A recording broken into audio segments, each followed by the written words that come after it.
अस्सलाम वालेकुम स्टूडेंट्स, हमारा वीक नंबर 4 के कंटेंट्स में हमारा आज आखिरी टॉपिक है और इस वीक का भी हमारा आखिरी टॉपिक है।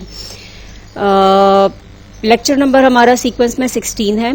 आज हम लोग डिफॉल्ट आर्ग्यूमेंट्स को देखेंगे कि हम C++ के अंदर डिफॉल्ट आर्ग्यूमेंट्स किस तरह से देते हैं और ये क्या होते हैं। तो C++ प्रोग्रामिंग के अंदर जब आप फंक्शन लिखते हैं तो कुछ फंक्शन ऐसे होते हैं जो कि कोई पैरामीटर जिसके साथ डिफाइन नहीं होता, और कुछ ऐसे पैरामीटर्स होते हैं, कुछ ऐसे फंक्शन होते हैं जिनके साथ पैरामीटर डिफाइन किया जाता है। यानी हम चाहते हैं कि हमारा जो फंक्शन है वो बाहर से जो आने वाली वैल्यू है उसके मुताबिक प्रोसेस करे और रिजल्ट दे। सो कभी कभार ऐसा होता है कि हम चाहते हैं कि हम अपने फंक्शंस को कोई वैल्यू नहीं देना चाहते, ठीक है। हम चाहते हैं कि फंक्शन कॉल में जिनके साथ पैरामीटर डिफाइन है, इसका मतलब है जब हम उन फंक्शन को कॉल करेंगे तो कॉलिंग एनवायरनमेंट से कॉलर जो है वो क्या करेगा, उन फंक्शंस को लाजमी उन पैरामीटर के लिए वैल्यू देगा, जिसको हम कहते हैं आर्ग्यूमेंट्स। अब यहाँ पर बाज़ हम चाहते हैं कि हमने ये वैल्यूज नहीं पास करनी, हमने आर्ग्यूमेंट्स के बगैर फंक्शन को कॉल करना है। तो उस केस में फिर हम क्या कर सकते हैं, C++ हमें सहूलत देता है कि आप अपने उन फंक्शंस के पैरामीटर्स को डिफॉल्ट वैल्यूज पास कर दें, ठीक है। जब आप अपने फंक्शंस के पैरामीटर्स को डिफॉल्ट वैल्यूज के साथ डिफाइन कर लेते हैं तो फिर उस केस में आपको आर्ग्यूमेंट्स देने की जरूरत नहीं होती, ठीक है। सो डिफॉल्ट आर्ग्यूमेंट्स क्या हैं आपके पास कि C++ प्रोग्रामिंग के अंदर फंक्शंस के पैरामीटर्स को आप कुछ डिफॉल्ट वैल्यूज दे दें। अब इनको हम डिफॉल्ट आर्ग्यूमेंट्स कहते हैं। अब ये जो डिफॉल्ट आर्ग्यूमेंट्स हैं ये हम कब यूज करते हैं, जब हमें कोई आर्ग्यूमेंट पास ना करना हो। यानी हम चाहते हैं कि फंक्शन के साथ तो पैरामीटर डिफाइन है लेकिन हम उनको वैल्यूज नहीं पास करना चाहते, ठीक है। या हम चाहते हैं कि कुछ आर्ग्यूमेंट्स हम पास करें, कुछ वैल्यूज हम फंक्शन कॉल के दौरान इनको पास करें और कुछ को ना दें। सो डिफॉल्ट आर्ग्यूमेंट्स आप जब देंगे तो वो आपने कहाँ देना है, फंक्शन की जो डिक्लेरेशन है वहां पे पास करेंगे, ठीक है। हम लोग जब फंक्शन डिफाइन करते हैं तो हमने देखा था कि हम फंक्शन का प्रोटोटाइप देते हैं जिसको हम फंक्शन डिक्लेरेशन कहते हैं और फंक्शन की डेफिनेशन देते हैं। अब फंक्शन की डेफिनेशन और डिक्लेरेशन अगर हम दोनों दे रहे हैं तो फिर आपने पैरामीटर लिस्ट कहाँ देनी है, फंक्शन डेफिनेशन में नहीं, फंक्शन की डिक्लेरेशन में, ठीक है। और अगर डिक्लेरेशन नहीं है, आपने सिर्फ डायरेक्ट फंक्शन की डेफिनेशन दी है तो फिर आपने लाजमन फंक्शन की डेफिनेशन में देना होगा, ठीक है। लेकिन अगर डिक्लेरेशन यानी प्रोटोटाइप और फंक्शन डेफिनेशन दोनों आपने अपने कोड में लिखा हुआ है तो फिर आपने जो डिफॉल्ट आर्ग्यूमेंट्स देने वो आपने फंक्शन की डिक्लेरेशन वाली जगह पर देने, ठीक है, यानी फंक्शन प्रोटोटाइप में देने हैं। अच्छा, ये याद रहे कि जो डिफॉल्ट आर्ग्यूमेंट्स हैं वो आप जब फंक्शंस को पॉइंटर्स पास करते हैं उनके लिए अलाउ नहीं है, ठीक है। डिफॉल्ट आर्ग्यूमेंट्स आप पॉइंटर्स के लिए डिफाइन नहीं कर सकते। आप जब रेफरेंसेस पास करते हैं, हमने लास्ट लेक्चर में देखा था कि पास बाय रेफरेंस हमारे पास किस तरह होगा। तो जब भी हम अपने रेफरेंसेस पास करते हैं अपने फंक्शन के अंदर, या जो भी रेफरेंसेस आपके फंक्शन को डिफाइन होंगे और पास होंगे एज अ पैरामीटर, वहां पर आप डिफॉल्ट आर्ग्यूमेंट्स नहीं दे सकते। और इसके अलावा जो टाइप डेफ टाइप की डिक्लेरेशंस होती हैं उनमें भी हम डिफॉल्ट आर्ग्यूमेंट्स जो हैं नहीं दे सकते, ठीक है। बेसिकली डिफॉल्ट आर्ग्यूमेंट क्या चीज है, ये आपके पास एक वैल्यू होती है जो आप पैरामीटर को प्रोवाइड कर देते हैं। आपने एक या एक से ज्यादा पैरामीटर्स को उनकी कुछ प्री डिफाइंड वैल्यूज जो है आप उनको दे देते हैं या डिफाइन कर देते हैं फंक्शन की डिक्लेरेशन के टाइम पर। अब ये जो वैल्यूज हैं वो आपका जो कंपाइलर है वो ऑटोमेटिकली असाइन करेगा अगर जो फंक्शन कॉल है जहां वहां पर अगर उसको ये वैल्यू नहीं दी गई। यानी if a function is called by passing arguments, those arguments are used by the function। यानी मतलब क्या है, दूसरे लफ्जों में हम ये कहेंगे कि अगर फंक्शन को कॉल किया गया है आर्ग्यूमेंट्स पास करते हुए तो जो आपका फंक्शन है उन आर्ग्यूमेंट्स को यूज करेगा। यानी कॉलर से जो वैल्यूज आ रही हैं, कॉलिंग एनवायरनमेंट से जो वैल्यूज फंक्शन को मिल रही हैं वो वैल्यूज, वो आर्ग्यूमेंट्स आपका फंक्शन यूज करेगा। लेकिन कॉलिंग एनवायरनमेंट से अगर आर्ग्यूमेंट्स पास नहीं हुई, वैल्यूज नहीं दी गई फंक्शन को, तो उस केस में कंपाइलर क्या करेगा, आपने वो जो डिफॉल्ट वैल्यूज पैरामीटर में डिफाइन की हुई हैं वो यूज होंगी, ठीक है। सो डिफॉल्ट वैल्यूज आपकी तब यूज होंगी जब फंक्शन कॉल के दौरान आर्ग्यूमेंट्स नहीं दिए गए होंगे, ठीक हो गया। सो फंक्शन कॉल में आपके पास जो आर्ग्यूमेंट्स हैं वो किस तरह से कॉपी होते हैं? नॉर्मली आपके पास आर्ग्यूमेंट्स कॉलिंग फंक्शन में लेफ्ट टू राइट कॉपी होते हैं, यानी जब हम फंक्शन कॉल करते हैं और वहां से आपके आर्ग्यूमेंट्स जब पास होते हैं तो फंक्शन कॉल में वो आर्ग्यूमेंट्स लेफ्ट टू राइट पास होते हैं। ठीक है, इसका मतलब क्या है आपके पास कि देखिए एक एग्जांपल है, लेट्स सपोज मेरे पास ये सम फंक्शन है, ये फंक्शन कॉल हो रहा है। ठीक है, यहां से आपकी कॉल जाएगी इस फंक्शन के पास। अब जो आर्ग्यूमेंट्स पास होंगे, यहां देखिए हमारे पास इस फंक्शन में 3 पैरामीटर्स डिफाइन है, int a, float b and int c. ठीक है, सो फिलहाल इसको इग्नोर कर दें, ये जो हमने इक्वल का सिंबल दिया है इसको इग्नोर कर दें फिलहाल। ठीक हो गया, ये चीज जो दी हुई है ना, आप समझें कि ये चीज यहां पे मौजूद नहीं है। ठीक है, सो नॉर्मल कॉल में क्या होगा कि आपके पास जो फंक्शन कॉल हो रहे हैं तो ये आर्ग्यूमेंट्स आपके यहां पे इस फंक्शन के पास कॉपी होंगे। ठीक है, ये हमारे पास अब देखिए ये वैल्यूज कौन सी हैं, प्रिमिटिव टाइप है ना, तो ये बाय डिफॉल्ट जाएंगी बाय वैल्यू। तो इन वैल्यूज की ये जो आपके पास हैं, जो हमने कांस्टेंट की शक्ल में दिया हुआ है, ये आपके पास इनकी वैल्यूज कॉपी होंगी। अब किस तरह से कॉपी होंगी? ये आपके पास जो फर्स्ट वैल्यू है फ्रॉम लेफ्ट हैंड साइड, ठीक है, ये आपका लेफ्ट हैंड साइड हो गया और ये राइट हैंड साइड हो गया। ठीक है, इसी तरीके से देखें ये आपके फंक्शन में जो पैरामीटर डिफाइन है ये उसका लेफ्ट हैंड साइड और ये इसका राइट हैंड साइड हो गया। ठीक है कि अच्छा, अब जो आपके पास फंक्शन कॉल में जो फर्स्ट वैल्यू है at left, first value at left है, वो कहां जाएगी? आपकी जो फंक्शन डेफिनेशन है उसमें जो आपका पैरामीटर डिफाइन है लेफ्ट हैंड साइड पर, वहां पे जाएगा। ठीक है, फर्स्ट वैल्यू यहां पर जाएगी, यानी लेफ्ट हैंड साइड से फर्स्ट वैल्यू पास होगी फंक्शन कॉल में। इसी तरीके से जो आपका कॉल्ड फंक्शन है, इसी तरीके से नेक्स्ट जो आपके पास वैल्यू है फंक्शन कॉल के अंदर, वो देखिए आपके पास 4.5, ये कहां जाएगा? लेफ्ट हैंड साइड से सेकंड वैल्यू, ये आपका जाएगा, ये जो पैरामीटर आपका लेफ्ट हैंड साइड से सेकंड डिफाइंड है वहां पे पास होगा। ठीक हो गया, इसकी कॉपी जाएगी। इसी तरीके से आपके पास नेक्स्ट जो आपके पास वैल्यू है उसमें क्या होगा कि आपकी ये जो थर्ड वैल्यू है, ठीक है, ये जो थर्ड वैल्यू है अब आखिर पे आपकी राइट हैंड साइड पे आ रही है, यानी लेफ्ट टू राइट आपके पास जो थर्ड वैल्यू आ रही है वो कहां जाएगी? वो आपके पास जो आपका आखिरी पैरामीटर है या लेफ्ट हैंड साइड से थर्ड और आखिरी पैरामीटर है वहां पे कॉपी होगी। तो ये देखिए आपके पास जो वैल्यूज कॉपी होती हैं वो लेफ्ट टू राइट कॉपी होती हैं। ठीक हो गया, सो फंक्शन कॉल के दौरान values left to right copy होंगी। अच्छा, इसमें एक चीज और याद रखनी है कि जब आप डिफॉल्ट वैल्यूज पैरामीटर के लिए फंक्शन के अंदर स्पेसिफाई कर देते हैं या फंक्शन की डेफिनेशन में बता देते हैं, स्पेसिफाई कर देते हैं, तो उसके बाद जितने भी आपने पैरामीटर्स डिफाइन करने हैं, यानी जितने भी आपके वो पैरामीटर जिसके लिए आपने वैल्यू डिफाइन कर दी है, डिफॉल्ट वैल्यू डिफाइन की है या डिफॉल्ट वैल्यू दे दी है पैरामीटर के को फंक्शन की डेफिनेशन में या डिक्लेरेशन में, तो उसके बाद आने वाले जितने भी पैरामीटर्स हैं उनको आपने लाजमन डिफॉल्ट वैल्यू देनी है। ठीक है, सो दूसरे लफ्जों में हम ये कह सकते हैं कि आपके पास ये जो डिफॉल्ट आर्ग्यूमेंट्स हैं वो हम असाइन करते हैं राइट टू लेफ्ट, यानी आपके पास जो राइट हैंड साइड से पैरामीटर्स आप डिफाइन करें, आपके पास जो राइट हैंड साइड पे पैरामीटर आएगा वहां से हम डिफॉल्ट वैल्यूज या डिफॉल्ट आर्ग्यूमेंट असाइन करेंगे। ठीक है, फंक्शन कॉल में वैल्यूज कॉपी होती हैं लेफ्ट टू राइट, लेकिन जब हम आर्ग्यूमेंट्स असाइन करेंगे तो सिंपल रूल आपने क्या रखना है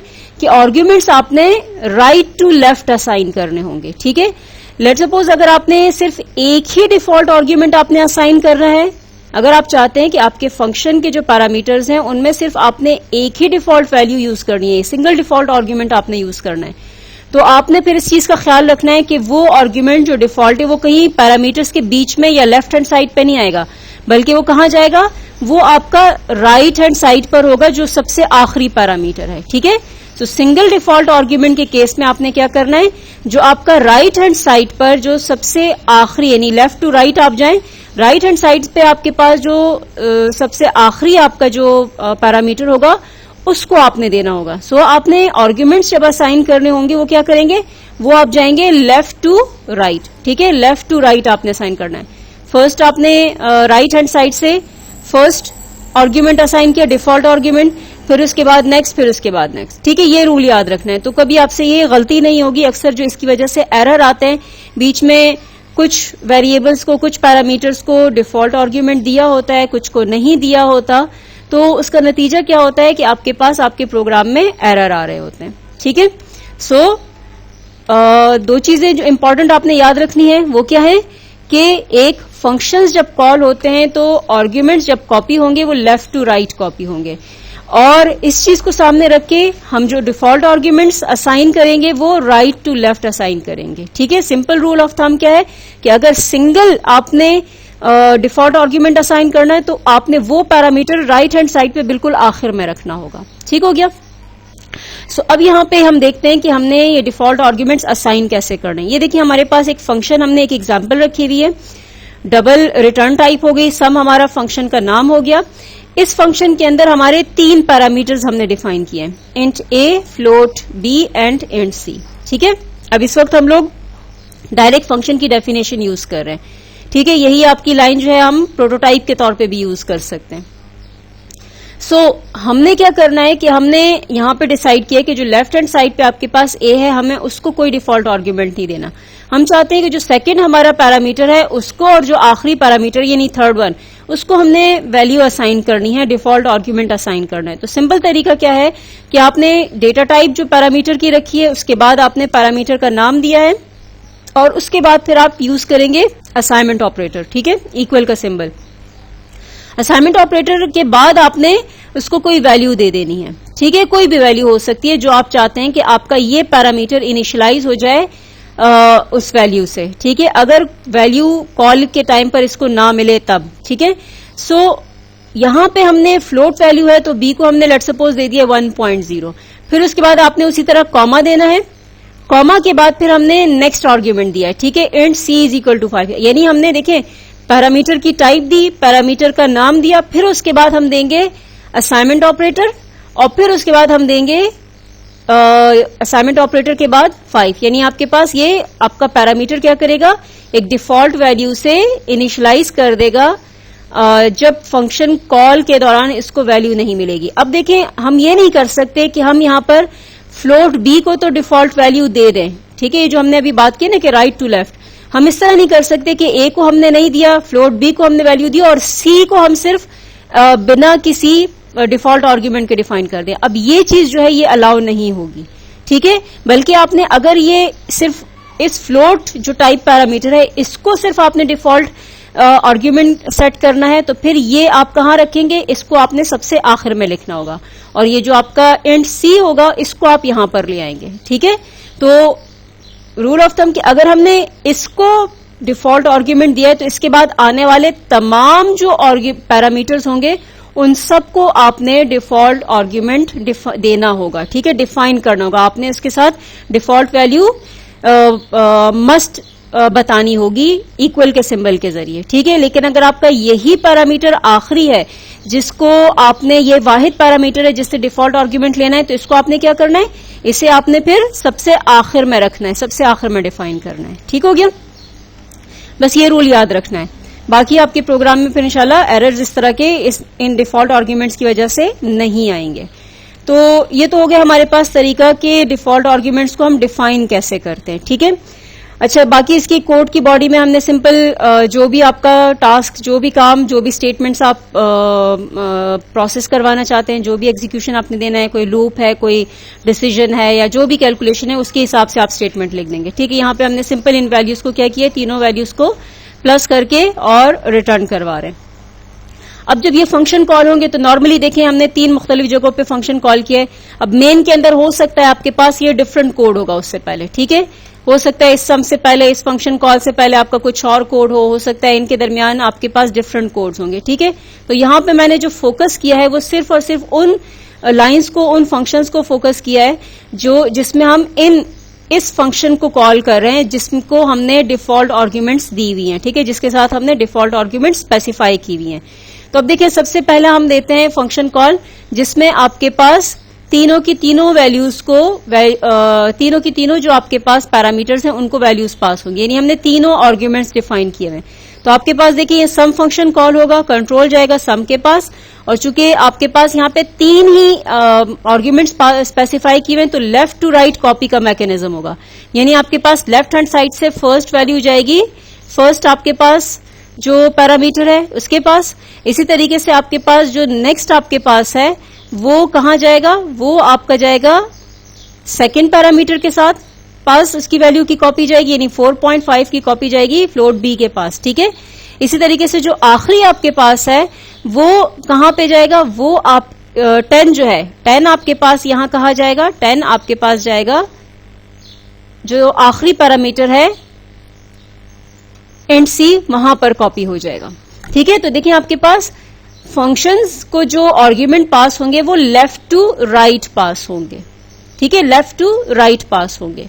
तो अब ये जो फंक्शन है वो आपका किन वैल्यूज के साथ कॉल हो रहा है, 2 assign to a, 4.5 copied to b and value 10 copied to parameter c. इसके बाद आपके पास फंक्शन इसको अब प्रोसेस करके अपना रिजल्ट दे देगा। ठीक है, अब दूसरे फंक्शन कॉल को देखते हैं। अब दूसरे फंक्शन कॉल में हमने क्या किया है, हमने सिर्फ 2 ही आर्ग्यूमेंट्स पास की हैं। ठीक है, अब जब हम आर्ग्यूमेंट पास करें और कोई आर्ग्यूमेंट अगर हमें स्किप करना है तो वो हमारा कौन सा आर्ग्यूमेंट होगा, जो राइट हैंड साइड पे हमारा पैरामीटर डिफाइन है उसके लिए हम स्किप करेंगे। यानी जब हम राइट हैंड साइड से जो आपके पैरामीटर डिफाइन है और किसी आर्ग्यूमेंट को हमें यहां पे स्किप करना है, नहीं देना, तो वो आपका कौन सा होगा, जो राइट हैंड साइड वाले पैरामीटर्स होंगे। जो आपके डिफॉल्ट आर्ग्यूमेंट्स जो आपने यूज करवाने हैं वो राइट हैंड साइड से होंगे। ठीक है, तो यहां से हम क्या करते हैं, हमारा ये जो सेकंड फंक्शन कॉल है वो जाएगा, आपका फंक्शन कॉल होगा, कंट्रोल पास होगा, उसमें आपके पास लेफ्ट से फर्स्ट वैल्यू कॉपी होगी लेफ्ट हैंड साइड पे मौजूद फर्स्ट पैरामीटर में, और इसी तरीके से आपके पास जो सेकंड आपके पास वैल्यू है वो कॉपी होगी 5.0, वो आपके लेफ्ट हैंड साइड पे जो सेकंड पैरामीटर है उसके पास। ठीक है, अब तीसरी चूंकि इसमें वैल्यू नहीं है, तीसरी हमने आर्ग्यूमेंट यहां पे नहीं दिया हुआ, तो उस केस में क्या होगा कि अब ये फंक्शन इन दोनों वैल्यूज के साथ कॉल होगा। 4 कॉपी हो जाएगा ए में, 5.0 कॉपी हो जाएगा बी में। अलबत्ता जो सी है, सी के लिए चूंकि वैल्यू नहीं दी, ठीक है, इसी को हम छोड़ सकते हैं, तो सी के लिए जो वैल्यू असाइन होगी वो होगी 5। यानी अब आपके पास सी जो है वो इनिशियलाइज हो जाएगा किससे, ये आपका डिफॉल्ट आर्ग्यूमेंट यूज होगा। सही, क्योंकि हमने इस सेकंड कॉल के अंदर तीसरा आर्ग्यूमेंट नहीं दिया, तो आपके पास ये जो थर्ड आर्ग्यूमेंट है राइट हैंड साइड पे, जो आखिरी आर्ग्यूमेंट है लेफ्ट से आप आ जाए, तो आपके पास ये जो पैरामीटर है सी, इसको वैल्यू कौन सी स्टोर हो जाएगी, इसको वैल्यू 5 असाइन हो जाएगी। तो सी के अंदर आपके पास क्या आ जाएगा, सी के अंदर आपके पास इस पैरामीटर में 5 स्टोर हो जाएगा। तो जब आपके पास ये फंक्शन कॉल होगा तो ये देखें, ए में 4 पड़ा होगा, बी में 5.0 होगा और सी के अंदर आपके पास 5 आ जाएगा।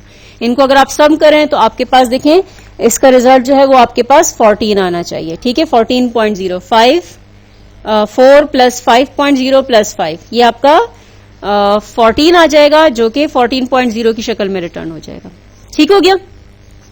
इसी तरीके से हम यहां पर इसकी जो नेक्स्ट कॉल है कि तीसरा हमारे पास ऑप्शन क्या है, उससे हम किस तरह से कॉल कर सकते हैं। ठीक है, सो यहां पर आ जाते हैं हम अपने थर्ड फंक्शन कॉल के अंदर। थर्ड वन देखिए, एग्जांपल देखें जो इसमें अब आखिरी आपके पास है कि लेफ्ट हैंड साइड पे चूंकि हमने कोई आर्ग्यूमेंट नहीं दिया, इसका मतलब है कि कम से कम इस फंक्शन को हमने एक वैल्यू तो जरूर देनी है।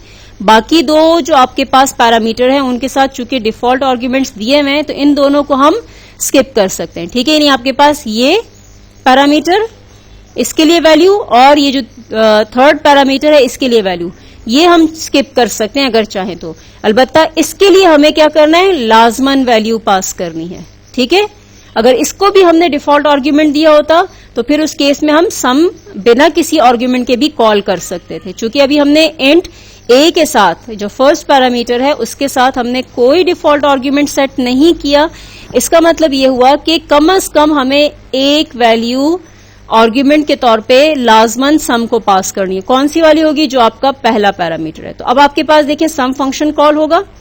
सम फंक्शन कॉल होने के साथ ही जो वैल्यू है आपकी सम के साथ, जो आपने आर्ग्यूमेंट के तौर पर वैल्यू दी है पैरेंथेसिस के अंदर, वो वैल्यू कॉपी हो जाएगी आपके लेफ्ट हैंड साइड पे मौजूद पैरामीटर के अंदर।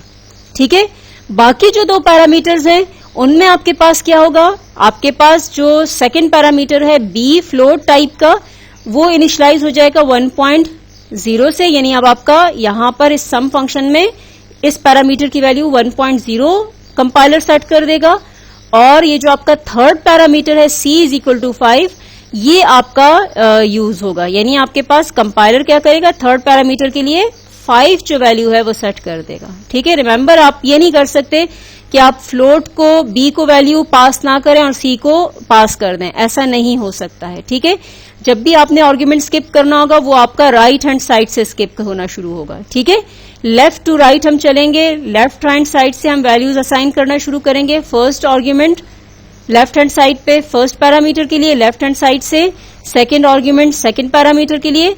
स्किप करना है तो राइट हैंड साइड पे जो मौजूद आर्ग्यूमेंट्स हैं उनके लिए हम स्किप करना शुरू करेंगे। ठीक हो गया, तो ये तो हो गया हमारे पास के डिफॉल्ट आर्ग्यूमेंट्स किस तरीके से काम करते हैं। अब इसको हम जरा प्रैक्टिकली अप्लाई करके देखते हैं, और यहां पे हम देखते हैं कि हम इन फंक्शंस को, यहां पे तो हमने डायरेक्टली फंक्शन डेफिनेशन में दिया है, इन केस कि अगर हम फंक्शन के साथ प्रोटोटाइप हो तो उस वक्त उस सूरत में हम डिफॉल्ट आर्ग्यूमेंट किस तरह से देंगे। ठीक है, तो अभी हम पहले इसी एग्जाम्पल को अप्लाई करके देखते हैं, फिर उसके बाद हम देखते हैं कि हमारे पास अगली वेरिएशन क्या होगी। अच्छा, कोड ब्लॉक्स हमने ओपन किया हुआ है। कोड ब्लॉक्स के अंदर फंक्शन जो है वो भी लिखा हुआ है, एक हमने पहले से लिख लिया था। फाइल का नाम मैंने default orgs demo dot CPP रखा हुआ है। ठीक है, अब ख्याल ये रखना है कि जब आप फाइल न्यू एम्प्टी फाइल के जरिए जाएंगे तो आपने एक्सटेंशन लाजमी देनी होगी, एक्सटेंशन आपने डॉट सीपीपी देनी होगी। ठीक है, और अगर आप सी की फाइल के तौर पे सेव करेंगे तो भी आपने फिर इसका ख्याल रखना है कि आपकी फिर C++ वाली कोई इंस्ट्रक्शन इस्तेमाल ना हुई हो। तो इस वक्त हमने फाइल को .cpp एक्सटेंशन के साथ सेव किया है। इसमें देखिए हम लोगों ने एक फंक्शन डिफाइन किया हुआ है, वही फंक्शन जो अभी थोड़ी देर पहले हमने देखा था। उसमें आपके पास 3 पैरामीटर्स डिफाइन हैं। ठीक है, पहला इंटीजर, दूसरा फ्लोट, तीसरा इंटीजर। अब जो डिफॉल्ट आर्ग्यूमेंट हमने दिए हैं वो हमने सेकंड पैरामीटर को दिया है और थर्ड पैरामीटर के साथ डिफाइन किया है। ठीक है, बाकी कोड आपका उसी तरह से जो अभी हमने डिस्कस किया था। अब हम इनको कॉल करते हैं। सो सम, फर्स्ट हम क्या करते हैं, वैल्यू पास कर देते हैं, कोई भी हम वैल्यू यहां पे दे सकते हैं। मसलन पहली वैल्यू मैंने 2 दे दी, सेकंड वैल्यू हम इसको दे देते हैं 8.0 और तीसरी वैल्यू हम लेट सपोज इसको पास कर देते हैं 10। ठीक है, सो ये तो हो गया मेरा पहला फंक्शन कॉल। इसी तरीके से दूसरा फंक्शन हम कॉल देखते हैं। यहां पे हम 2 वैल्यूज हम पास करना चाहते हैं, तो अब याद रखिएगा कि किन किन को आपने वैल्यूज देनी है। फर्स्ट पैरामीटर को वैल्यू जाएगी और सेकंड पैरामीटर को वैल्यू जाएगी। जिसको स्किप करना है वो आपका राइट हैंड साइड से स्टार्ट होगा। ठीक है, आपने इसको स्किप करना है, और अगर आपने 2 स्किप करने हैं तो पहला ये स्किप होगा और दूसरा ये स्किप होगा। ठीक है, जब आप आर्ग्यूमेंट नहीं देंगे तो इनके लिए नहीं देंगे, तरतीब का ख्याल रखना है। आर्ग्यूमेंट्स की आपने जो लिस्ट देनी होगी वो लेफ्ट टू राइट आपने देनी होगी। ठीक है, तो फर्स्ट आर्ग्यूमेंट ए के लिए जाएगा, लेट सपोज हम यहां पे दे देते हैं 5। ठीक है, सेकंड आर्ग्यूमेंट हम फ्लोट बी के लिए देना चाहते हैं, तो यहां पर हम इसको कर देते हैं 6.8। ठीक है, तो ये अब देखें आपके पास 2 वैल्यूज आ गई। First value integer, second value float के लिए। जो स्किप किया है हमने वो थर्ड हमारा जो इंटीजर सी का है उसको स्किप किया है। ठीक है, तो उस केस में हमारे पास ये वैल्यू आ जाएगी। इसी तरीके से आपके पास यहां पर आएगा सम। अब क्या करना है हमने, हम चाहते हैं कि आपके पास सी के लिए भी हमने वैल्यू नहीं देनी और फ्लोट की वैल्यू भी नहीं देनी। हमें सिर्फ जो मैंडेटरी है, जिसके साथ हमने डिफॉल्ट आर्ग्यूमेंट नहीं दिया हुआ, सिर्फ हम उसी को वैल्यू पास करेंगे, और ये लाजमी है, इसके बगैर आप फंक्शन कॉल भी नहीं कर सकेंगे। ठीक है, तो हम यहां पर क्या करेंगे, हम कम से कम इसको एक ही वैल्यू दे देते हैं। अगर हमने यहां पर इस तरह किया होता है कि हमने ए को भी डिफॉल्ट आर्ग्यूमेंट दिया होता, तो फिर हम चाहते हम सम को बिना किसी आर्ग्यूमेंट पास किए भी कॉल कर सकते थे। ठीक है, तो अब देखिए इसमें कम से कम जो आपके पास इस वक्त जो डेफिनेशन है फंक्शन की, उसके मतलब हिसाब से कम आपने 1 देना है। ठीक है, इसके अलावा आप इसको 2 आर्ग्यूमेंट्स भी दे सकते हैं, और ज्यादा से ज्यादा आप इसको 3 आर्ग्यूमेंट्स के साथ भी कॉल कर सकते हैं। ठीक हो गया, सो अब ये हम बिल्ड करके देखते हैं। अभी चूंकि हमने कोई सी आउट स्टेटमेंट इसको नहीं दी हुई, तो आउटपुट आपको स्क्रीन पे नजर नहीं आएगा। अलबत्ता हमें यह पता चल जाएगा कि अगर इस प्रोग्राम में कोई एरर है तो वो हमारे सामने आ जाएगा कि अगर कोई गलती हमने की हुई है। लेट सपोज यहां हमने 3 आर्ग्यूमेंट्स दिए हैं, यहां पे 2 दिए और यहां पे 1 दिया है, तो अगर इसमें कोई मसला हुआ तो आपको बिल्ड और रन करने के बाद वो आपको पता चल जाएगा, या खाली बिल्ड कर लें तो भी पता चल जाएगा। देखिए हमारा प्रोग्राम जो है वो रन हो चुका है, कितना टाइम लिया वो भी आपको बता रहा है। सो इसका मतलब है कि हमारा प्रोग्राम बिल्कुल ठीक है। तो अब अगर हम देखना चाहते हैं कि अब रिजल्ट क्या आ रहा है, तो उसके लिए फिर हमें इसके साथ उसी तरह हम इसकी हेडर फाइल्स जो हैं वो इंक्लूड कर देते हैं। ठीक है, साथ में हम नेम स्पेस ऐड कर देते हैं। और ये फंक्शन कॉल, चूंकि हमें और कोई काम नहीं है, हमें इन वैल्यूज को स्टोर नहीं करना, डायरेक्ट हम इसका आउटपुट लेना चाहते हैं, तो मैं यहां पर इसको डायरेक्ट सी आउट के पास पास कर देती हूं। ठीक है, ये आपका ये फंक्शन भी सी आउट करेगा और यानी हर एक रिजल्ट मुझे न्यू लाइन पर नजर आएगा। सेव कर दें, साथ साथ सेव करते रहें, उसके बाद बिल्ड एंड रन कर देते हैं। ये देखिए आपके पास फर्स्ट आपके पास क्या आ रहा है रिजल्ट, जो फर्स्ट फंक्शन कॉल है जो जिनमें हमने वैल्यूज 2, 8.0 और 10 पास की थी, 20 आ रहा है। ठीक है, इसी तरीके से सेकंड फंक्शन कॉल जो हमने किया था वो था 5,6.8, तो 5 प्लस 6.8 और प्लस 5, तो इनको प्लस करें तो आपके पास 16.8 आ गया। ठीक है, और तीसरा जो हमारा फंक्शन कॉल है उसमें हमने क्या किया, जस्ट हमने एक वैल्यू पास की है a के लिए 12, तो 12 प्लस 1.0 प्लस 5, तो ये आपके पास 18 दे रहा है। ठीक हो गया, तो ये देखिए आपके पास ये आपका फंक्शन जो है, एक ही फंक्शन हमने डिफॉल्ट आर्ग्यूमेंट की वजह से मुख्तलिफ तरीकों से कॉल किया है। आपको ऐसा लग रहा होगा जैसे आपने यहां पर कोई फंक्शन को ओवरलोड किया हुआ है और वो ओवरलोडिंग जो है आप यहां पे यूज करें, बट असल में हमने क्या किया है कि बजाय इसके कि हम 3 अलग अलग फंक्शन लिखे, काम हमारा चूंकि एक ही था। ठीक है, 3 वैल्यूज डिफरेंट वैल्यूज हमें प्लस करनी थी, तो काम चूंकि एक ही था, कोड डिफरेंट नहीं था, तो इसके लिए हमने क्या किया, हमने डिफॉल्ट आर्ग्यूमेंट का सहारा लिया है। ठीक है, ये तो हो गई मेरे पास के डिफॉल्ट आर्ग्यूमेंट जो है आपने किस तरीके से देना है। अब इसमें हमने क्या किया है कि जो हमारा फंक्शन है वो चूंकि पॉइंट ऑफ यूज से पहले डिफाइन किया हुआ है, यानी मेन से पहले हमने डिफाइन किया है, तो ये जो फंक्शन की जो डिक्लेरेशन है, डिक्लेरेटर जो लाइन है, यही बतौर प्रोटोटाइप भी इस्तेमाल हो रही है। ठीक है, यानी डेफिनेशन ही डिक्लेरेशन का भी काम कर रहा है। लेकिन हमेशा ये नहीं होता, हम फंक्शन को रैंडमली कहीं पे भी इस्तेमाल कर सकते हैं, किसी दूसरे फंक्शन में भी इस्तेमाल कर सकते हैं। तो बाज़ औक़ात हमारे पास मैंडेटरी हो जाता है कि हम फंक्शन को डिक्लेरेशन देंगे। ठीक है, फंक्शन के साथ हमने क्या करना है, डिक्लेरेशन भी देनी है। तो उस केस में हम क्या करेंगे, उस केस में अब देखें यही कोड मैं थोड़ा सा चेंज कर रही हूं कि लेट्स सपोज मेरा ये जो फंक्शन है वो डिफाइन है पॉइंट ऑफ यूज के बाद, वो कहीं भी यूज हो सकता है ना। तो अब हमें नहीं पता कि फंक्शन हमारा किस तरतीब में कॉल होगा। नॉर्मली हमारा मेन फंक्शन हम आखिर में डिफाइन कर लेते हैं, फंक्शन हम पहले डिफाइन कर लेते हैं। लेकिन अगर इसमें बहुत सारे फंक्शन है और हर एक फंक्शन एक दूसरे को कॉल कर रहा है, तो फिर हमें सीक्वेंस बाज़ नहीं पता होता कि हमारा फंक्शन किस हिसाब से कब किस तरतीब से कॉल होगा। तो ऐसे केस में फिर फंक्शन की डिक्लेरेशन या प्रोटोटाइप देनी लाजमी हो जाती है। सो प्रोटोटाइप हम किस तरह देंगे, हमने यहां से ये जो हमारी फर्स्ट लाइन है डिक्लेरेटर लाइन, वो हम बतौर प्रोटोटाइप इस्तेमाल करते हैं। देखिए मैंने यहाँ पे आखिर में सेमीकोलन दे दिया। ठीक है, वो ये आपकी डिक्लेरेटर बतौर डिक्लेरेशन इस्तेमाल हो रहा है। आपकी जो फंक्शन डेफिनेशन की फर्स्ट लाइन थी वो प्रोटोटाइप के तौर पर आ गया, आखिर में हमने क्या किया, सेमीकोलन डाल दिया। ठीक है, अब आपने क्या करना है, फंक्शन डेफिनेशन में वापस आ जाएं। अब जब आपके पास ये सिचुएशन हो, डेफिनेशन भी हो और डिक्लेरेशन यानी प्रोटोटाइप भी हो, तो फिर आपने जो डिफॉल्ट आर्ग्यूमेंट्स देने हैं वो आपने देने हैं किसके साथ, डिक्लेरेशन में। ठीक है, सो फंक्शंस के जो आपके पास डिफॉल्ट आर्ग्यूमेंट पैरामीटर्स को आपने स्पेसिफाई करने, वो आप बताएंगे फंक्शन की डिक्लेरेशन में। फंक्शन प्रोटोटाइप के अंदर आपने डिफॉल्ट आर्ग्यूमेंट्स देने। फंक्शन डेफिनेशन के अंदर ये जो आपके पास डिक्लेरेटर लाइन होगी उसमें आपने सिर्फ पैरामीटर्स बताने हैं, डिफॉल्ट आर्ग्यूमेंट्स नहीं बताने। ठीक है, यानी अब आप एक ही स्कोप के अंदर यहां पे वैल्यूज जो है वो बार बार रिपीट नहीं कर सकते। ठीक हो गया, इस चीज का ख्याल रखना है। सो अब आपके पास देखें सम, यानी अब आपके पास ये जो वैल्यूज, ये डिफॉल्ट आर्ग्यूमेंट्स इसके लिए जो स्पेसिफाई होंगे वो आपके डिक्लेरेशन से होंगे, फंक्शन डेफिनेशन में नहीं होंगे। फंक्शन डेफिनेशन में जब फंक्शन आपका कॉल होगा, चेक करेगा कि जिस पैरामीटर के लिए वैल्यू नहीं पास हुई, तो वो डिक्लेरेशन से उसकी जो वैल्यू है वही स्पेसिफाई कर देगा आपका कंपाइलर। ठीक है, इसी को हम रन करते हैं, आपके प्रोग्राम में कोई चेंज नहीं होगा, सेम रिजल्ट आपके पास आएगा।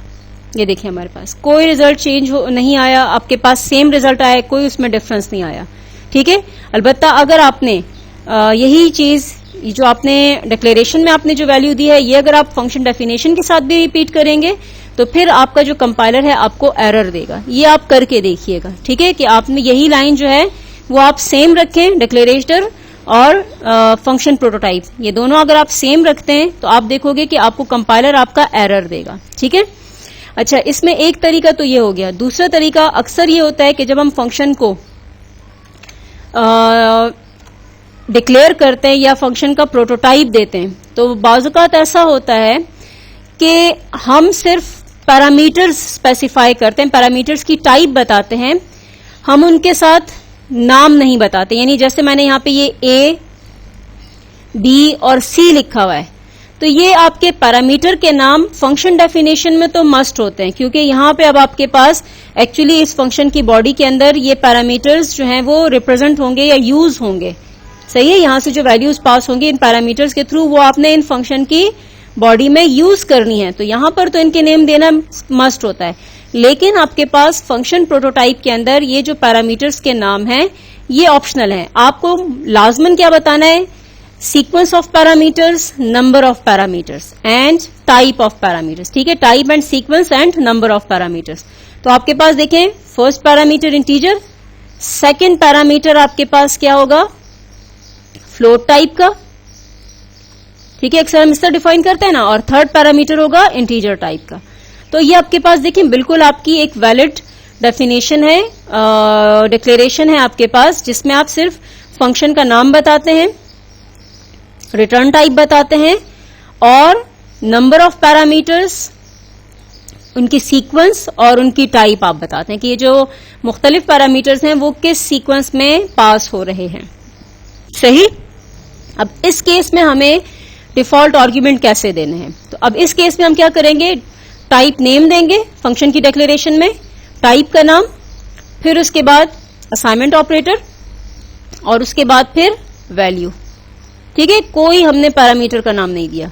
फिर उसी तरीके से नेक्स्ट हमारे पास टाइप नेम और इक्वल का सिंबल, फिर उसके बाद वैल्यू, डिफॉल्ट वैल्यू। ठीक है, ये आपकी 1.05 जो है आपकी जो फ्लोट टाइप का पैरामीटर होगा उसके लिए 1.0 as a default value use होगा, एज अ डिफॉल्ट आर्ग्यूमेंट। और जो आपका थर्ड पैरामीटर है इंटीजर टाइप का, उसके लिए हमारे पास as a default argument 5 use होगा।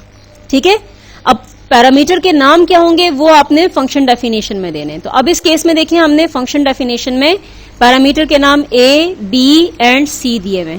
इसका मतलब यह है कि ये जो फ्लोट के पास वैल्यू आ रही है वो आपकी असल में अब बी में कॉपी होगी, अगर फंक्शन कॉल के अंदर ये स्किप हुआ तो। ठीक है, अगर इसको आर्ग्यूमेंट नहीं मिला तो फिर कौन सा यूज होगा आपके पास? यहां से ये जो डिक्लेरेशन में बताया हुआ है 1.0 वो आपका यहां पे यूज होगा। ठीक है, इसी तरीके से जो थर्ड आर्ग्यूमेंट है अगर उसको वैल्यू नहीं मिली हुई है, जाहिर बात है इसको नहीं दिया तो इसको भी आप नहीं देंगे, तो यहां पर आपके पास जो वैल्यू आएगी वो यहां से आएगी कि आपके पास सी को वैल्यू कहां से मिलेगी। लेट्स सपोज ये जो तीसरा सिनेरियो था इसमें भी हमारे पास सेकंड और थर्ड जो है आर्ग्यूमेंट्स नहीं दिए, तो इस केस में जो थर्ड आर्ग्यूमेंट है वो डिफॉल्ट वैल्यू कहां से उठाएगा? आपका यहां से लेगा, कंपाइलर यहां से लेगा और सी को असाइन कर देगा।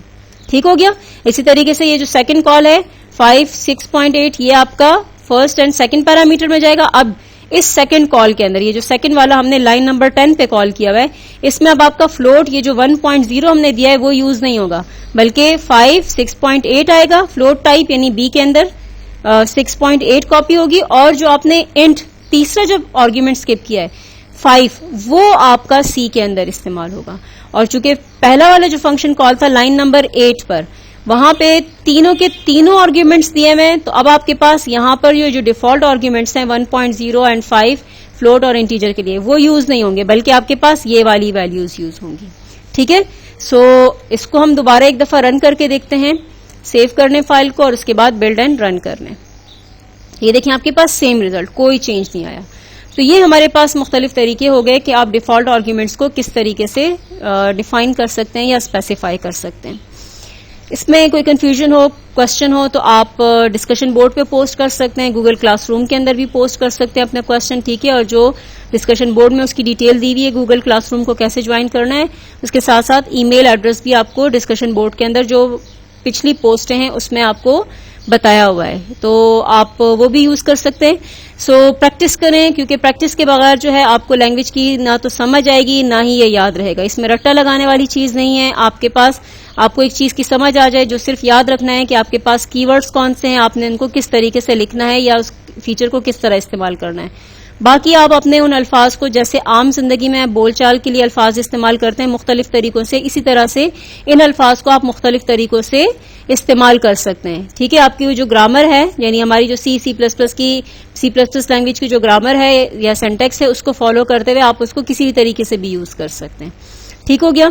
सो क्वेश्चंस आप वहां पोस्ट कर लें, प्रैक्टिस करें। जहां पे भी आपको मसला आता है उसके हवाले से पहले देखें कि एरर कहां पे आया है, अगर सॉल्व ना हो तो उसके बाद फिर आप डिस्कशन बोर्ड में पोस्ट करें। अपना ख्याल रखिएगा। अल्लाह हाफिज।